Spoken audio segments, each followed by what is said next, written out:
ఇక 3 దవాఖానాలు తిప్పినా దక్కని పానమాట. సరైన వైద్యం అందక బాలుడు మృతి. 16 గంటల పాటు తల్లిదండ్రుల నరకయాతన. వసతులు లేవంటూ చేతులెత్తేసిన వనపర్తి పాలమూరు ప్రభుత్వ దవాఖానాల వైద్యులు నిలోఫర్లో చికిత్స పొందుతూ తుది శ్వాస. సీఎం సొంత జిల్లాలోని విషాదం. ఇది మంచి వార్తని తప్పలేదు. చెగువీర చూడు, ఆయన లెక్క ఎదగాల్సిన బిడ్డ 3 దవాఖానాలు తిప్పిన దక్కని పానం. ఇక మన వైద్యం ఏ రేంజ్లో ఉంది దక్కని? 10వ పేజీకి ఒకసారి. ఇది ఇక సరైన వైద్యం అందక ఓ బాలుడు ప్రాణం పోయింది. 16 గంటల పాటు 3 పెద్ద దవాఖానాలు తిరిగినా ఆ తల్లిదండ్రులకు పుత్రశోకమే మిగిలింది. సీఎం సొంత జిల్లాలోని జరిగిన ఈ ఘటన రాష్ట్రంలో ప్రభుత్వ దవాఖానాల దుస్థితికి అద్దం పడుతున్నది. ఇక వనపర్తి జిల్లా ఇక పెబ్బేరుకు చెందిన చెగువేర 11 సంవత్సరాలు మహబూబ్ నగర్ జిల్లానట. మరి వనపర్తి ఎమ్మెల్యే గారు మెగారెడ్డి గారు, వనపర్తి ఎమ్మెల్యే గారు మెగారెడ్డి గారు, కొత్తగా వచ్చిన డిసిసి అధ్యక్షులు గారు శివసేనారెడ్డి గారు, మీ సొంత జిల్లాలో మీ నియోజకవర్గంలో 3 ఆసుపత్రి దిగిన ఆ పిల్లగాని ప్రాణం దక్కలేదు. మరి మనకు దిక్కు నీలోఫర్ హాస్పిటల్ అయినా చిన్నపిల్లలకు, మనకు దిక్కు నిమ్స్ హాస్పిటల్ అయినా నిమ్స్లో బెడ్లే దొరకవు. నిమ్స్లో బెడ్లు దొరకక అనేక మంది చచ్చిపోయిన కార్యక్రమాలు బోలెడు మంది ఉన్నారు. మనకు దిక్కు ఎంజిఎం హాస్పిటల్ అయినా వరంగల్ సైడ్ పోతే, మనకు దిక్కు గాంధీ హాస్పిటల్ అయినా సికింద్రాబాద్లో ఉన్న గాంధీ హాస్పిటల్ అయినా, మనకు దిక్కు ఉస్మానియా దవాఖాననేనా? ఏడ మనకు దిక్కు?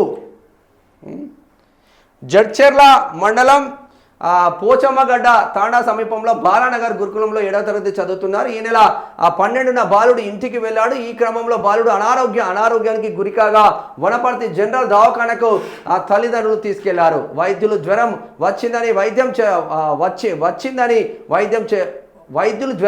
వైద్యం చేశారు. అయినా తగ్గకపోవడంతో ప్రైవేటు దవాఖానాలో ఎక్స్రే చేస్తే న్యూమోనియా ఉన్నట్లు వైద్యులు గుర్తించారు. శుక్రవారం వనపర్తి ప్రభుత్వ దవాఖాన నుంచి మహబూబ్ నగర్ ప్రభుత్వ జనరల్ దవాఖానకు తరలించగా పరీక్షించిన వైద్యులు పరిస్థితి విషమంగా ఉన్నదని తెలిపారు. సరైన వసతులు లేవని హైదరాబాద్లోని నీలోఫర్కు తరలించారని సూచించారు. ఇప్పుడు మీరు ఒప్పుకున్నట్టే కదా ఇక్కడ ప్రభుత్వ దవాఖానాలల్లా, కనీసం జిల్లా హెడ్ క్వార్టర్ దవాఖానాలల్లా మహబూబ్ నగర్లో కావచ్చు, జడ్చెర్లలో కావచ్చు, ఇక్కడ వనపర్తిలో కావచ్చు సరైన సదుపాయాలు మా దవాఖానాలలో లేవు, మా స్టాఫ్ లేరని మీరు ఒప్పుకున్నట్టే కదా ఇప్పుడు అన్న. మళ్ళీ ఈ పాపంలో బీఆర్ఎస్ కూడా ఉన్నాయి, ఎందుకంటే 10 ఏళ్ళు వాళ్ళే ఉన్నారు కదా అధికారంలో.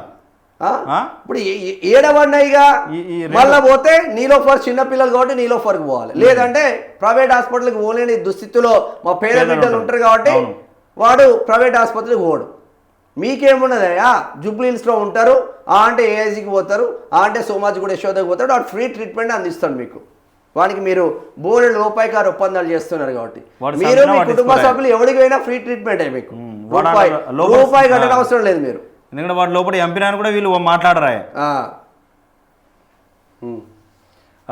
సరైన వసతులు లేవని హైదరాబాద్లో నీలోఫర్కు తరలించాలని సూచించారు. ఇక దీంతో అంబులెన్స్లో నీలోఫర్కు తీసుకెళ్లగా పరీక్షించిన వైద్యులు ఇంత ఆలస్యంగా ఎందుకు తీసుకొచ్చారని తల్లిదండ్రులు ప్రశ్నించారు. అక్కడే చికిత్స పొందుతూ శనివారం తెల్లవారుజామున బాలుడు మృతి చెందాడు. ఇక పాలమూరు ప్రభుత్వ మెడికల్ కళాశాలకు అనుసంధానంగా ఉన్న ప్రభుత్వ జనరల్ దవాఖానలో అన్ని వైద్య సేవలు అందుబాటులో ఉంటాయని, తమ బిడ్డను తీసుకొస్తే సరైన వైద్యం అందలేదని వాపోయారు. ఇక కొడుకుకు వైద్య సేవల కోసం 16 గంటల పాటు 3 పెద్ద దవాఖానాల చుట్టూ తిరిగినా చివరకు పుత్రశోకం తప్పలేదని రోధించారు. సర్కార్ దవాఖానలో సరైన వైద్య సేవలు అందకే తమ బిడ్డ ప్రాణాలు పోయాయని మండిపడ్డారు. ఈ బిడ్డ ప్రాణం ఎట్లా పోయిందో మీ బిడ్డల ప్రాణాలు పోతే మీకు గుర్తొస్తుంది రా నాయన. వైద్య ఆరోగ్య శాఖ మంత్రి ఏడవన్నావు వైద్య ఆరోగ్య శాఖ మంత్రి గారు ఏడున్నారు మీరు? దీనికి పూర్తిగా మీరే బాధ్యత. ముఖ్యమంత్రి గారు ఏడున్నారు మీరు?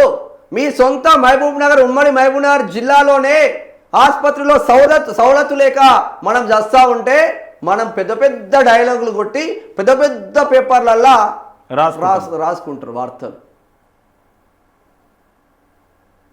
అంత కడుపు కోతాది. 100% ఇది ప్రభుత్వ హత్యనే ఇది. ఎందుకంటే వాళ్ళ హాస్పిటల్కి తీసుకుపోయారు కానీ మీకు వైద్యం లేదా? సరైన టైంకు సరైన చికిత్స కోసం ఆసుపత్రులు తిరిగిండ్రు. అదే మొదటి ఆసుపత్రిలో సరైన చికిత్స అందుతే ఆ బిడ్డ బతికేవాడు కదా. ఆ చెగువేర బతికేటోడు. పేరు చెగువీర అని పెట్టుకున్నారు ఆ విప్లవకారుడి పేరు. 3 దవాఖానాలు తిరిగినా చెగువీర దక్కలేదు మనకు. ఇది ప్రభుత్వ హత్య కాదా? 100%. మహబూబ్ నగర్లో, ఉమ్మడి మహబూబ్ నగర్లో ప్రభుత్వ హత్య కాదా అని అడుగుతున్నాం. ఏడవన్నావా? మంత్రులు రాష్ట్ర క్యాబినెట్లో ఉన్న మంత్రులు అన్నారు ఏడవన్నారు. ఉమ్మడి మహబూబ్నగర్ జిల్లా మంత్రులు ఎడవన్నారు, ఎమ్మెల్యేలు ఎడవన్నారు. చల్లగా దుప్పట్లు కప్పుకొని వేడి వేడి రగ్గులలో సాయంత్రం ఇంత మందు సుక్కేసుకొని అంటున్నారా? సిగ్గులేని పాలకులు.